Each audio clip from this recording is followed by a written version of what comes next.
Small medium news papers federation జాతీయ seminar golden Jubilee సమావేశాలు విజయవాడలోని లెమన్ ట్రీ ప్రీమియర్ హోటల్లో శనివారం ఘనంగా జరిగాయి. ఈ కార్యక్రమంలో ఏపీజేయు రాష్ట్ర అధ్యక్షులు మరియు రాష్ట్ర all India small medium news papers federation అధ్యక్షులు కాకుమాను వెంకట వేణు ఆధ్వర్యంలో జరిగాయి.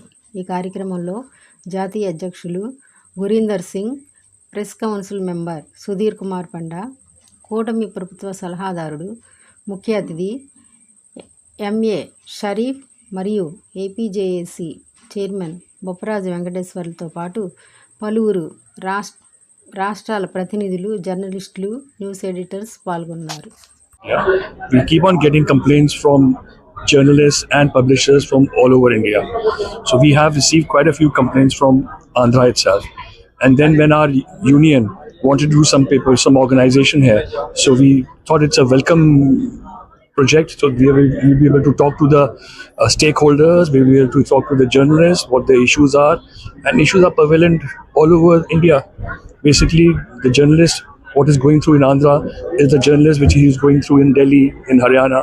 Same problems of accreditation, same problems of insurance, pension, travel. So there are lots of issues regarding the journalists, and that is what we plan to solve. Press Council of India. Press Council of India is a statutory body. It's a quasi-judicial body created by an act of parliament to preserve the freedom of the press. So all the journalists, they come under the ambit, all the print media comes under the ambit of the Press Council. So through the Press Council, we will talk to the states. We will be sending teams from the Press Council regarding various issues, and then they will come here and discuss with the government officials. Is not a threat. It is a tool. It is a tool which will give much more power to the print media. Artificial intelligence, right? It has the advantage. It makes news in 2 minutes. It circulates in 2 minutes. It creates data in 2 minutes. But where is the authenticity? People do not, because today, if my paper is Indian Observer, there are more than 10 websites on the digital media floating with the same name. So where is the authenticity? The authenticity only comes with what you read. So print media is going to go nowhere. Print media is here to stay. We can take advantage of the AI. Through that, we can, as a matter of fact, convert our paper into 10 different languages into a superior module, and we can always forward it. So we have to take AI in our correct stride. It is going to be a game changer for the print media. Response is very nice. I had never expected there's going to be such a big turnout, but the turnout is very nice, very promising. So that is, the people are in problem over here. The ones who are in issues, they only come here and attend our conferences.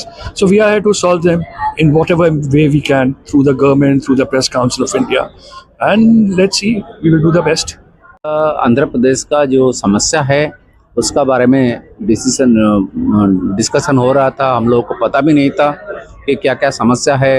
कुछ Telangana state, आपका neighbouring state है, वहाँ का भी समस्या हमको पता चला कि वहाँ मीडिया वाले को पॉलिटिशियन लोग भी अच्छा ट्रीट नहीं कर रहे हैं. सपोर्ट तो दूर का बात है. तो ये सब गलत है. हम लोगों को सबको भी बोल के गए, एडवाइस करके जा रहे हैं कि आप लोगों का जो समस्या है आप लिखित प्रेस काउंसिल ऑफ इंडिया को लिखिए.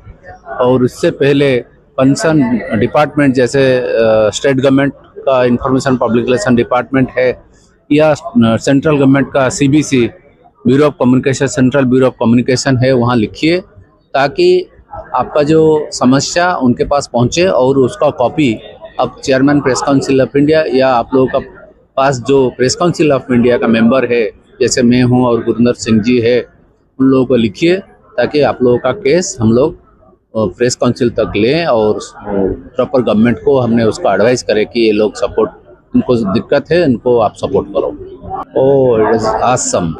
इसका जितना तारीफ करे कम होगा. इतना सपोर्ट था आंध्र प्रदेश यूनिट का. आंध्र प्रदेश का जितना पब्लिशर हैं सारे लोग यहाँ आए थे. इतना अच्छा हुआ कि हम उसका क्या रेटिंग करेंगे. बहुत धन्यवाद सबके लिए. सबको धन्यवाद. ఈరోజు జర్నలిస్టు మిత్రులకి ప్రత్యేకంగా చిన్న పత్రికలు మనుగడ కనుమరుగవుతున్నటువంటి ఈ రోజుల్లో వారి కోసం ఒక సంఘం ఏర్పాటు చేయటం, అది ఆల్ ఇండియా స్థాయిలో కూడా కలిసి ఉంటాం. దీనివల్ల ఆ మిత్రులందరికీ కూడా ఈ రాష్ట్రంలోనే కాదు, భారతదేశంలో ఉన్నటువంటి మన చిన్న పత్రికలు, ఈ మీడియం స్థాయి పత్రికలన్నీ కూడా మరి సక్సెస్ఫుల్గా జర్నలిస్ట్ మిత్రులకి వారికి సంబంధించినటువంటి అనేక సంక్షేమ కార్యక్రమాలను కూడా ముందుకు తీసుకెళ్లాలన్నా, లేదా ప్రభుత్వం నుంచి మన జర్నలిస్ట్ మిత్రులకి మరి రావాల్సినటువంటి రాయితీలు, ఇళ్ల స్థలాల దగ్గర నుంచి, వాళ్ళ అక్రిడిటేషన్ దగ్గర నుంచి, లేదా హెల్త్ కార్డులు కానీ, ఇలా అన్ని సమస్యలు పరిష్కారానికి కూడా ఒక సంఘం ఇంత స్థాయిలో ఉంటే తప్పకుండా నెరవేరుతుంది. ఏ ప్రభుత్వాలైనా సంఘం బలంగా ఉన్నప్పుడు తప్పకుండా మిత్రులందరూ కూడా ఎన్ని వచ్చి తీరుతాయి. ఇది ఈరోజు ఈ డయాస్ మీద కూడా షరీఫ్ గారు పెద్దలు కూడా మరి వారి సమక్షంలో వారిని కూడా ఏపీజేఏసీ అమరావతి పక్షాన అదే కోరటం జరిగింది. భవిష్యత్తులో అతి త్వరలో, వీలైన త్వరలో జర్నలిస్ట్ మిత్రులకి మరి ఇటు ఇళ్ల స్థలాల విషయం కానీ, మిగిలినటువంటి రాయితీల విషయంలో తప్పకుండా ప్రభుత్వం దగ్గర గౌరవ ముఖ్యమంత్రి గారితో మాట్లాడి వాళ్ళకి రావాల్సినటువంటి ఇష్యూ అన్నీ కూడా తప్పకుండా చేయాలని ఆకాంక్షిస్తూ ఏపీజేఏసీ అమరావతి పక్షాన ఈ యొక్క సంఘానికి ఎప్పుడు కూడా ఎల్లవేళగా అండగా ఉంటామని, ఏ సందర్భాలైనా మా యొక్క సహాయ సహకారాలు ఉంటాయని ఈ సందర్భంగా తెలియజేస్తా ఉన్నాను. నా పేరు కాకుమాను వెంకటవేణు,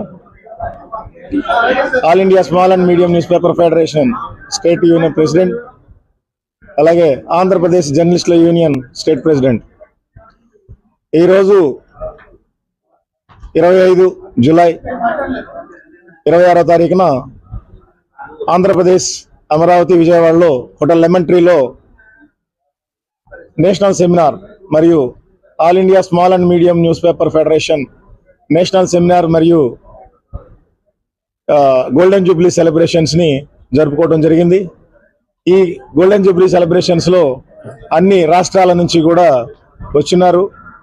నేషనల్ ప్రెసిడెంట్ గుర్విందర్ సింగ్, అలాగే మా జనరల్ సెక్రటరీ నవరత్నజీ, అలాగే వైస్ ప్రెసిడెంట్ సబ్ అందరూ కూడా జాతీయ స్థాయిలో సుమారుగా 45 మంది వరకు ఈ యొక్క కార్యక్రమానికి హాజరవడం జరిగింది. అలాగే ఏపీజేయు యూనిట్ నుంచి 28 జిల్లాల నుంచి సుమారుగా 120 మంది జర్నలిస్టులు అన్ని జిల్లాల నుంచి ఈరోజు ఈ కార్యక్రమంలో హాజరయ్యారు. ఈ కార్యక్రమంలో పలు అంశాల మీద చర్చించిన తర్వాత తీర్మానాలు చేయడం జరిగింది. ఆ జర్నలిస్ట్ సమస్యలు, అలాగే పబ్లిషర్స్, ఎడిటర్స్ సమస్యలు, ఇలా పలు అంశాల మీద చర్చించడము జరిగింది. ఈ తీర్మానాలన్నింటినీ కూడా త్వరలోనే రాష్ట్ర ప్రభుత్వానికి అలాగే కేంద్ర ప్రభుత్వానికి కూడా నివేదన జరుగుతుందని చెప్పేసి మీ అందరికి కూడా తెలియజేస్తున్నాను. సో ఈ త్వరలోనే 28 జిల్లాలు పర్యటించి నూతన కమిటీలు ఏర్పాటు చేసుకుంటూ రాష్ట్రంలో పలు సమస్యలపై చర్చలు ఏదైతే అంశాలు ఉన్నాయో పరిష్కరించాల్సిన అంశాల్లో ఏపీజేయు ముందు కృషి చేయడానికి సిద్ధంగా ఉందని చెప్పేసి తెలియజేస్తున్నా. Sir thank you. యూనియన్ పరంగా కలిసి రావాలి. ఆ రకం వచ్చినప్పుడు తప్పనిసరిగా ఆ రకమైన సదుపాయాలు కల్పించడానికి నా వంతు సహకారం. ఎందుకంటే నన్ను పిలుస్తున్నారు, నాతో మాట్లాడిస్తున్నారు, మళ్ళీ సంవత్సరం తర్వాత కనపడుతున్నారు. ఇది కరెక్ట్ కాదు. మాతో ప్రభుత్వంలో ఉన్నాం కాబట్టి, అప్పట్లో ప్రభుత్వంలో లేకపోతే అది వేరు. ప్రభుత్వంలో ఉన్నప్పుడు మమ్మల్ని ఉపయోగించుకోండి. నేను కూడా ప్రభుత్వ సలహాదారుడిని, కానీ మీకోసం కూడా ఉచిత సలహా అయినా ఆ సలహానిచ్చి సాధించే ప్రయత్నం చేద్దాం. ప్రయత్నం చేయడంలో తప్పు లేదు. కాబట్టి ఒరిస్సా రాష్ట్రంలో ఏవైతే మరి జర్నలిస్ట్కి ఇస్తున్న సదుపాయాలు ఉన్నాయో వాటిని సాధించుకునే ప్రయత్నం మనం చేద్దాం. ఇక్కడ ఏదైతే small and medium news paper అన్నారో ఇది చాలా కష్టతరమైనది. जो स्मॉल एंड मीडियम जो पेपर चलाना है बड़ी दिक्कत की बात है. तो सामान्य चीज़ नहीं है. इसके लिए बेचारे सुबह से लेकर शाम तक घूमते, जो भी है न्यूज़ से उसको हासिल करते, उसको लिख के प्रिंट करा के लोगों में सर्कुलेट कराने का काम पूरे एक ही करते. इंफॉर्मेशन लेने वाले भी नहीं है और लिखने वाले भी नहीं हैं और उसको सर्कुलर करने वाले भी एक ही पर्सन होता है.